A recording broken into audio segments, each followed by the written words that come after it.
കിണറ്റിൽ വീണ കടുവ എന്തായോ എന്ന് നോക്കാം. കുറച്ചധികം മണിക്കൂറുകളായി ആ കടുവ കിണറ്റിൽ തന്നെ തുടരുകയാണ്. പത്തനംതിട്ട ചിറ്റാറിൽ ജനവാസ മേഖലയായ വില്ലൂന്നിപ്പാറയിലാണ് കടുവ കിണറ്റിൽ വീണത്. വെല്ലൂന്നിപ്പാറ സ്വദേശി സദാശിവന്റെ വീട്ടിലെ കിണറ്റിലാണ് കടുവ വീണത്. നാട്ടുകാർ വനം വകുപ്പിനെ വിവരമറിയിച്ചു. കടുവയെ പുറത്തെടുക്കാനുള്ള ശ്രമങ്ങൾ ഉണ്ടാകും. ഇങ്ങോട്ട് നോക്കടേ, ഇങ്ങോട്ട് നോക്കടാ.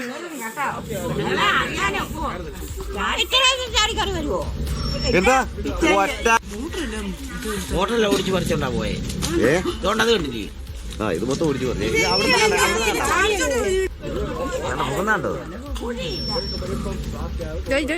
ഇങ്ങോട്ട് നോക്കടേ. നന്ദുഷ വിവരങ്ങൾ നൽകും. നന്ദുഷ, വനം വകുപ്പ് സ്ഥലത്തെത്തി കടുവയെ പുറത്തെത്തിക്കാനുള്ള ശ്രമങ്ങൾ തുടങ്ങിയിട്ടുണ്ടോ?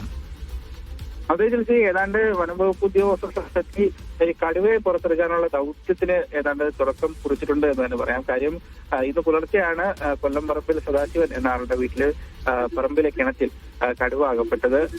ഈ 10 ദിവസത്തിനിടയിൽ ഇതിപ്പോ 2ാം തവണയാണ് ജില്ലയിലെ ജനവാസ മേഖലകളിൽ കടുവയുടെ സാന്നിധ്യം ഉണ്ടാകുന്നത്. ആദ്യം കുമ്പളത്താമൺ എന്ന പ്രദേശത്തായിരുന്നു. ഇവിടെ വനംവകുപ്പ് സ്ഥാപിച്ച കെണിയിൽ കടുവ അകപ്പെട്ടതിനെ തുടർന്ന് പിന്നീട് ഇവിടെ നിന്ന് കടുവയെ മാറ്റുകയായിരുന്നു. ഇതിപ്പോൾ വീണ്ടും ചിറ്റാറിലെ വില്ലൂന്നിപ്പാറയിലാണ് കടുവ കിണറ്റിലകപ്പെട്ട നിലയിലുള്ളത്.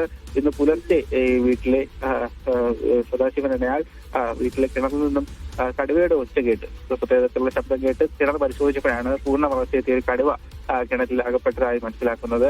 ഏതായാലും ഉടൻ തന്നെ നാട്ടുകാർ വനംവകുപ്പിൽ വിവരമറിയിക്കുകയും വനംവകുപ്പ് സ്ഥലത്തെത്തിയിട്ടുണ്ട്. നിലവിൽ ഈ ദൗത്യം ആരംഭിക്കുക എന്ന് പറഞ്ഞാൽ ചെറിയൊരു ശ്രമകരമായ ഒരു ദൗത്യമാണ്. കാര്യം കടുവയ്ക്ക് നിലവിൽ ആരോഗ്യ പ്രശ്നങ്ങളൊന്നും തന്നെ ഇല്ല എന്നാണ് പ്രഥമ ദൃഷ്ടിയാൽ മനസ്സിലാക്കുന്നത്. അതുകൊണ്ട് തന്നെ പൂർണ്ണ വളർച്ചയെത്തിയ ഒരു കടുവയെ കിണറ്റിൽ നിന്നും പുറത്തിറക്കുന്നത് അത്യാവശ്യം ശ്രമകരമായ ദൗത്യമാണ്. എന്തായാലും ആ ദൗത്യത്തിന് തുടക്കം കുറിച്ചിട്ടുണ്ട് എന്നാണ് മനസ്സിലാക്കുന്നത്.